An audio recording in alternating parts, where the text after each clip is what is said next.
Hi everyone, I hope you're all doing really well. Today I want to speak about an important lesson that the Divine Feminine learns on the twin flame journey. And this important lesson has to do with releasing and completely dissolving all the judgments that you have. So, what do I mean by this? So, very often, on the journey, we look at our twin flame as a soulmate person. So the expectations and the normal behavior that we expect from a soulmate is what we end up expecting from our twin flame. And this is a classic, perception mistake, and it's perfectly normal because obviously this is our first experience and there is no other connection like this, right? So there is no parallel for you to draw from in order to learn how to behave with your twin flame. But essentially, when we realize that our twin flame is us only, it's the same soul in two parallel incarnations, and it's a complementary energy to our feminine energy. So, at this point of time, you have to understand that where all have you been looking at your twin flame as a soulmate.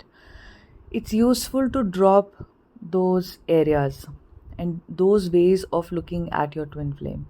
For instance, if you have expectations from your twin flame to behave in a certain way, to be a certain way with you, or to do certain things for you, you have to drop these expectations because the journey has a higher purpose, and the journey basically by itself also is a process and is an end in itself, because it is helping you release so much. Sometimes we get so fixated on union, on that idea of when we will come together and when this will happen, that we think that the entire run up to that union should be a punishable process. But it really doesn't have to be a punishable process, and it also doesn't have to mean that until your divine masculine is fully awakened and you both come into union when you're fully awakened as well. It doesn't mean that until then you have to hate them, or you have to reject them, or you have to judge them, or you have to assess their 3D behavior based on how you will assess a soulmate's behavior. So if you think that, oh, they are immature, they are still in very lower energies or something like that, that may all be true, but don't be judgmental towards it. Just have a loving acceptance of their process of awakening, and open your heart to how they are. Just be grateful that you met your twin and you're going through a spiritual awakening of the highest order, where you're going through a fast track process of purging your soul, right? And you're doing it parallel with your divine masculine counterpart, who with whom you share an unbreakable bond, which is beyond body, beyond lifetimes, beyond everything that you see in the physical.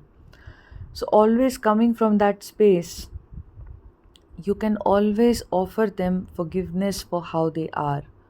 And you don't have to judge them, even if you see them behave in silly ways online, or you think that they are with karmic people, or they do this or they do that, or they aren't very connected to themselves, and they are not spiritual. Like, I am so spiritual, I do my I'm so connected to myself, but he is not connected to himself.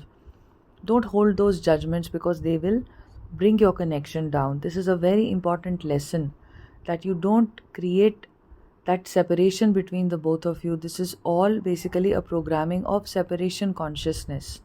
What is separation consciousness? This belief that my twin is separate from me and he is a different human being altogether. And as a different human being, he needs to evolve and he needs to rise up and he needs to do this. I have done my work and I'm really spiritual and I'm really wonderful and I do my healing, and he doesn't do any of it, and he stays in karmic situations, and he is interested in other people and this and that. That is a very bad mistake that you're making on this journey. It is coming from a very low vibrational state, and it's coming from a state of not understanding your twin flame connection. Your twin and you are the same. and your twin is teaching you lessons. All right, you are awakening on this journey, you're going through your purging process. Your twin is standing there as a mirror to what you have to heal. Whether it's a karmic situation that your twin enters, you have to heal that low self esteem there. You have to come into a state of balance and love within you.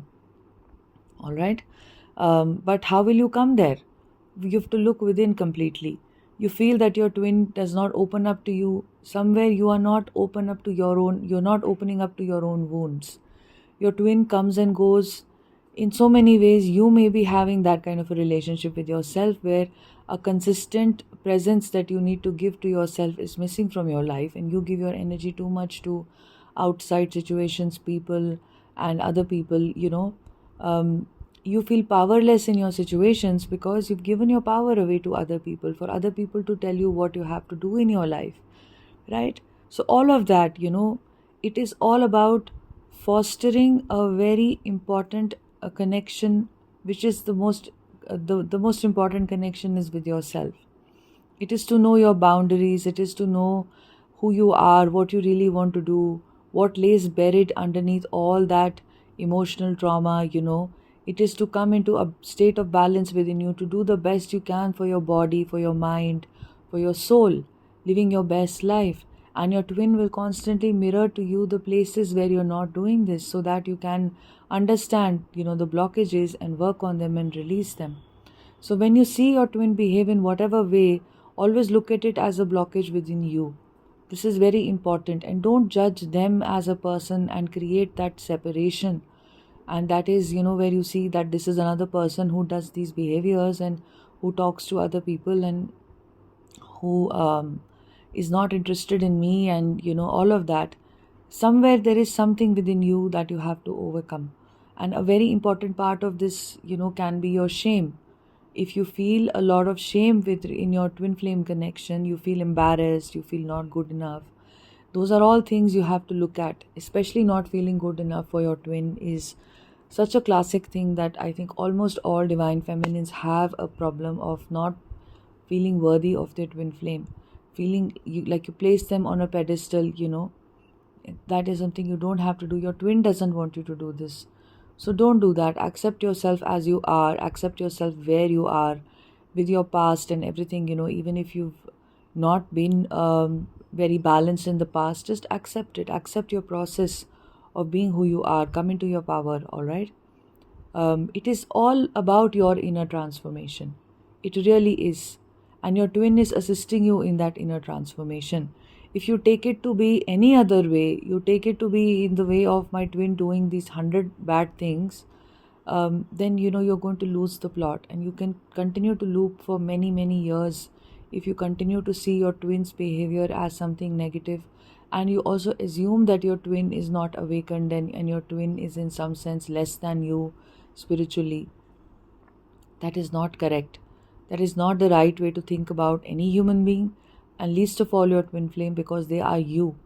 All right?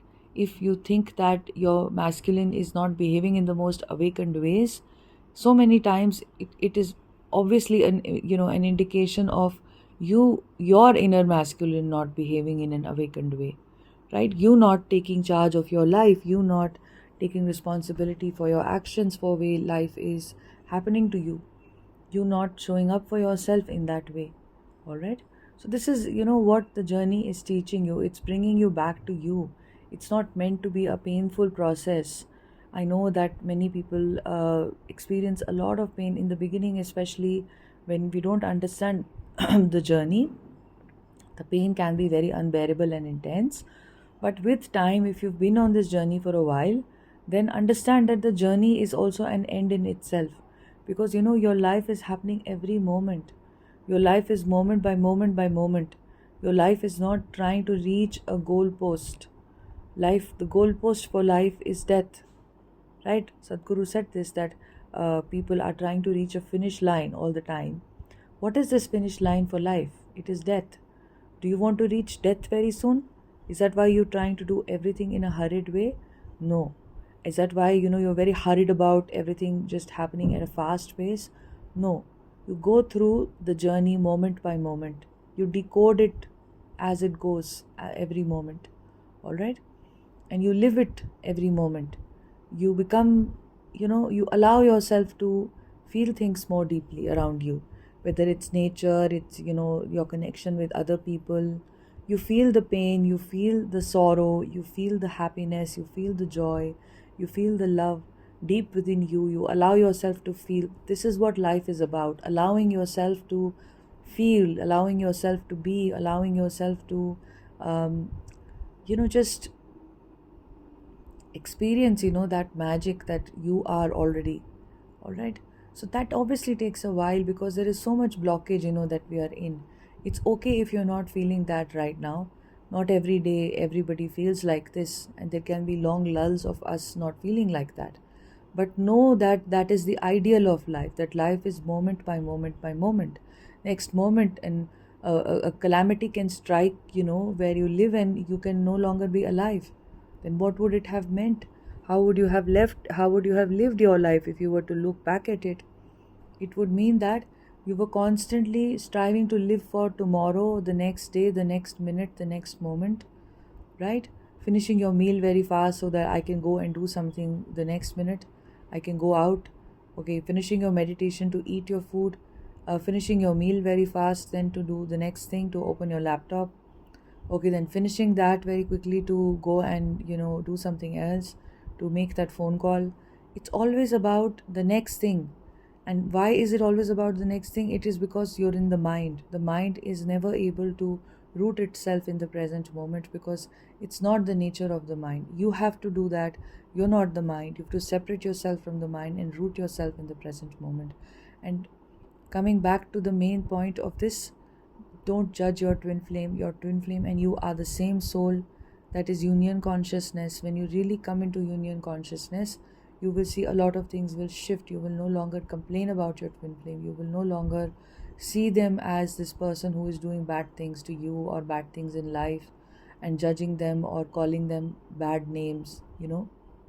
See, if you call your divine masculine a narcissist or a bad person and all of that, there is a very deep separation wounding that you have, then that you have to heal. If you really really don't like them so much, then maybe they are not your twin flame. You can consider this: are you really on the twin flame journey? So many of us come across the term twin flames and we assume we are on the twin flame journey when we may not be on the twin flame journey. All right. If we are really on the twin flame journey, things have a flow of their own. They will happen according to your highest interest. If your twin is behaving like a narcissist right now, that is a personality trait, right? That is a or if he's emotionally unavailable, that is all right. That does not mean anything that he's not a divine masculine or something like that. He is associating himself right now with some wounding, and this is why he's behaving in a particular way. But that does not make him necessarily somebody not divine. No human being is not divine. Every human being, every life is divine because it comes from the divine. That is the higher wisdom that you always have to operate from. All right. Don't operate from a lower wisdom of thinking of yourself as superior and someone else is inferior, and judging other people and judging your divine counterpart. If you are still in that zone of judging your divine counterpart, more and more healing has to happen for you. It's okay if you think like that.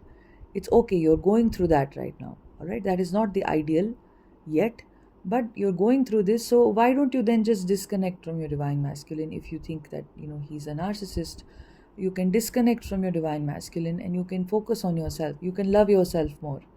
You can go deep within you. You can start investing your time, effort and energy into what you want to do.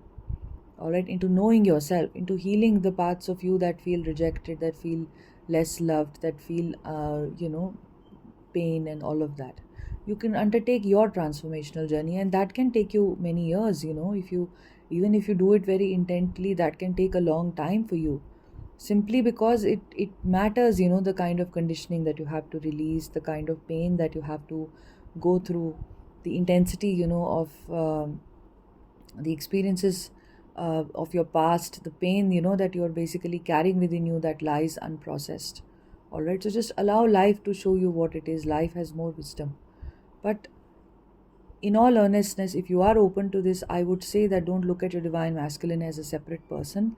Don't judge them for how they are behaving right now on social media or otherwise with you. Just send them a lot of love. Feel love for them, because this is the nature of your connection is true love. The nature of your connection is love. There is no other nature to your connection. All right. So the more you tap into that, the more you will be in union consciousness, the more you will be closer to union, so to speak. It's a matter of shifting your consciousness. That is very, very important. So look at them as you, look at them as somebody holding a mirror to your wounds, as your partner in your spiritual awakening, and you as their partner, as your greatest teacher, you as their teacher. It is your ego that calls them names and thinks of them as a bad person and all of that. But your heart knows who they are. If you really are on the twin flame journey, your heart knows who they are, and you will not be so obsessed with their social behavior or how they look like physically. All right. Or what they're doing in the physical world. You will not care about that. That is the beauty of the twin flame connection. This is why age gaps are common. This is why cultural differences are common. Country, race differences are common. Caste differences are common. um, there can be same-sex couples, there can be trans couples, there can be intersexed couples, there can be anything, is all right, because all of us are just lives experiencing our bodies and our lives here on earth. It doesn't mean anything what the society has constructed to be this or that, or just by nature, if you're born in one part of the world and the other is born in another part of the world and your skin colors are different, it doesn't mean anything at all right. These are the limitations that you're overcoming. And similarly, if you're overcoming these limitations, also overcome the limitations of being a good person and a bad person. I'm a good person, he's a bad person. I'm very gentle and loving, he's a narcissist and he is abusive or whatever. Then you have to release all of these. And of course, if you feel very, like, if you feel your twin is hurting you all the time and you feel that you go and message them and they say bad things to you or they are not nice to you or something like that, then reevaluate, one, if they are your twin, because honestly, I don't think that twin flame divine masculines will ever be abusive towards their divine feminines. That's not possible in any way or form. And B, if you really think that they are not in the more healed space and it is disturbing you right now, then you should take time out. Why are you so addicted to having them around you? That is your addiction to heal. All right. And you can connect with them in the higher realms. But overall, withhold judgment, release judgment, see them for who they are, love them for who they are, accept them for who they are, because they are you. There is no distinction. This is very, very key. This is very, very important. I hope that this helped you. Have a beautiful day. I'll see you in the next podcast video. Bye bye.